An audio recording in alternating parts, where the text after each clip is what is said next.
Hey, what is going on, guys? It is Young here, and today I'm back in another Fortnite video, and in today's video I'm going to be giving you guys some more tips and tricks on how to win more build fights here in Fortnite, and also how to win more 1v1s, whether you're playing creative or you're playing in public match arena. Doesn't really matter, everything in this video is going to apply. And before we get into the video, I have a V-Buck giveaway. If you guys want a chance to win some free V-Bucks, all you guys have to do is to drop a like on the video. Make sure you guys subscribe to my channel and also subscribe to my second channel. The link for that will be in the description or the pinned comment. Turn on my post notifications and as well comment down below your Xbox gamer tag, your PSN gamer tag, or Epic account.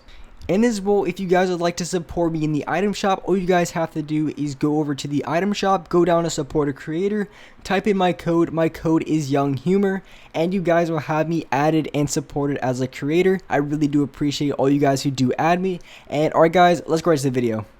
Alright, so in this video, I want to be talking about how you guys can win more 1v1s or how to win more build fights here in Fortnite. And there's definitely going to be some good tips in this video, so make sure you guys do stay to the very end of this video. But one thing I do want to talk about when it comes to building, and this is really important too, because the one thing that I really wanted to talk about is playstyle, because playstyle really has everything to do with build fighting. And just by watching someone play when it comes to build fighting or 1v1s, you can really have a good taste on, their play style, where they play, more aggressive, play a little bit slower. Maybe they're like to just play really fast. Maybe they're a little bit smoother builder. You can really see exactly how someone plays just by watching them play a 1v1. And so I think that's a really good way if you're really not sure exactly what your play style is, or maybe you're trying a different playstyle, maybe you want to try maybe a little bit slower, smoother type build playstyle, then you can definitely try that in creative without having to worry about in-game messing up and then constantly having to restart because you're losing games. So that could be a really good way to practice if you ever want to try anything new.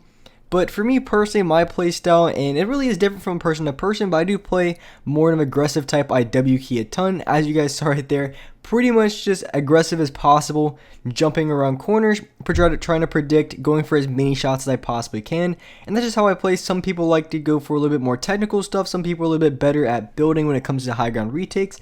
And I think of myself as a pretty good 1v1 player. I'm definitely not the best builder by any means. I'm not even really that good when it comes to free building. But as far as playing 1v1s and playing in public matches, one thing that I always do is I play extremely fast, and I play a lot faster than most players do. And one way this gives me such a huge advantage is a lot of people aren't expecting me to play as aggressive as I do. And sometimes I even do it on low HP, because some people just assume that I'm not going to be, especially better players, aren't going to assume that I'm going to challenge in certain plays, and then I end up doing it and it catches them completely off guard. Just something like that, as you guys just saw. Play as fast as possible, and usually no one does that, and that's why I get so many people, because usually some people play a little bit aggressive, but some people don't play like that aggressive. And something like that in an actual game can be a little bit risky if you're not fast enough, because they can go for trap kills, and that's kind of why people assume that you're not going to go for plays like that, because they're going to assume you're going to get trapped the second you go in there. But if you are very, very quick about it and you're smart when it comes to dodging traps and just playing fast enough to maybe even get the kill beforehand, then you can get a lot of kills and a lot of very fast kills just by catching them completely off guard by playing very, very quickly.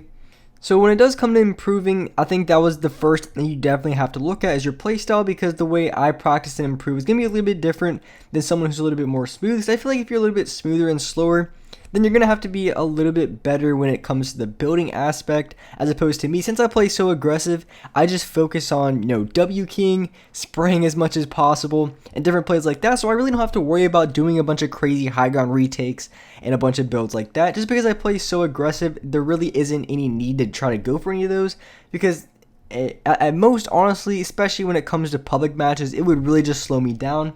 And it just would be a horrible fight for me. I would get third party from different directions because I'm just taking too long in the fight. And then overall, for me, it's just not the way I play. And I probably would end up losing the gunfight if I had to play a different playstyle. So for me, that works the best. And so when it comes to aggressive playstyle, I really just focus on trying to hit as many shots as possible. So when I'm building, trying to hit any sort of angle that I can. And some people, when it comes to improving, they might be a lot better at improving when it comes to they're building, they're editing, and they might be able to win a lot of gunfights in that area. But for me personally, that's just not my go-to thing. I'm not really the best when it comes to building, and I'm sure a lot of you guys can see that. I'm not bad by any means, but I'm not necessarily the best player when it comes to that. But I can win so many more gunfights just because I look for angles that normally people wouldn't try to look at, and then I also hit a lot more shots than most people do from those angles, just because I practice them so much.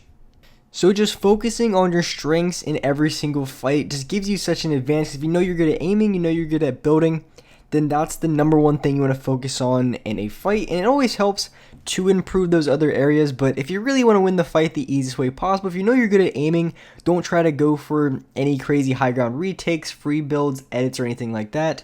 Just do some basic building, because when it comes to building, you really don't have to do anything that crazy to get high ground. There's a lot more advanced stuff, and it really just is advanced and kind of for show, and you don't really have to go for those crazy high ground retakes to get high ground or to build up by any means. So you can easily do the same thing by doing a very simple build that's a lot easier to do over and over again, and which is really good because that improves consistency, which is going to allow you to win even more gunfights time and time again.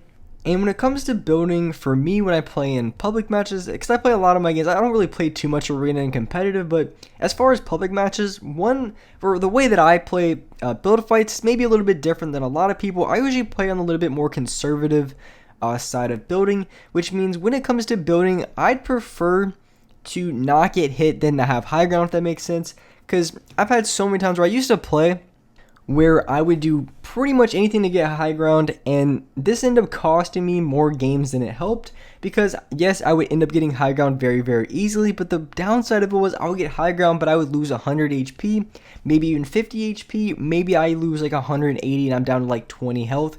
So this is also important as well, because for me, I just think it's more worth it to play a little bit slower and give up high ground than to have high ground with significantly less HP. I mean, if you're only taking like 20 damage, I guess it's understandable, but a lot of times if you are going to hit for 20 damage, then in a lot of gunfights, maybe they're going to hit a headshot and they're hitting you for like 50 or 60. So you do have to keep that in mind as well, is every single gunfight, if you're constantly getting hit going for high ground, that eventually the people you're going against are going to hit headshots and they're going to hit for so much more damage. So sometimes it really isn't worth it. So when I build, pretty much I make sure that when I'm building for high ground, whatever retake I do, that the other player above me or the other player shooting at me isn't going to have an angle on me whatsoever. So no matter what trying to angle they try to hit me at, they're not going to be able to, because that's just the way I build and the playstyle that I have.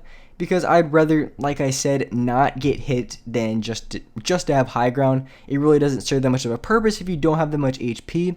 Because if you're going for high ground and you get hit for a decent amount of damage, and basically you're just trying to continuously get high ground just to try to get off any heals, which is going to end in a disaster, and eventually you're going to have to keep building up and up. And so two things are going to happen. So when you're building up, you can get third party or people can try to shoot you down, and if you build high enough, then you're going to have to drop, and either way, if you drop, then you're going to lose high ground, then you pretty much just lost all that HP for nothing. But don't get me wrong, having height is always going to be the advantage in this game, especially from angles and just headshot perspective. But one thing that's really, really clear is that you don't want to always try to force yourself to get high ground every fight if you don't have it. Because one thing that I do every single time that works every single time is, so if I'm going against a player who, you always run into those players in game that just like to crank as many, like you could be building up and then the other dude would also be building up. He gets high ground, so you're like, all right, you have high ground, maybe you're trying to look for some shots, and then you look up, the dude's cranking like 7 more 90s, and it happens more games than not. So the best way to counter it is just to stay low, and then eventually the other player, because if he cranks up like 7 or 8 90s, eventually he's gonna have to come down if he actually wants to challenge you in a fight. And once he comes down, then you can easily just take that advantage to try to go for a shot, or you go high ground from that perspective. So that's just one thing that I do, is if you ever going against players that like to crank up a ton, or maybe you're just struggling to get high ground on that player, then all you have to do is just box in, because either way, the whole point of that gunfight is to eliminate the other player. And if the other player isn't building up to challenge you, then you're gonna have to come down eventually, because you're gonna have to want to challenge that player. So Either way, if you don't feel like challenging up into the gunfight, you can easily just sit down, sit in a box, and have the other player challenge you. So if you're not that good at build fights in game, that's just one really good idea you guys can use that can just give you such an advantage and allow you to win those games and those gunfights you normally wouldn't. And with that being said, that's a wrap up for this video. If you guys enjoyed this video, if you guys liked it, make sure you guys do drop a like, subscribe to the channel if you haven't already, turn on my post notifications so you guys are notified for every single new video. And alright guys, I'll see you next video.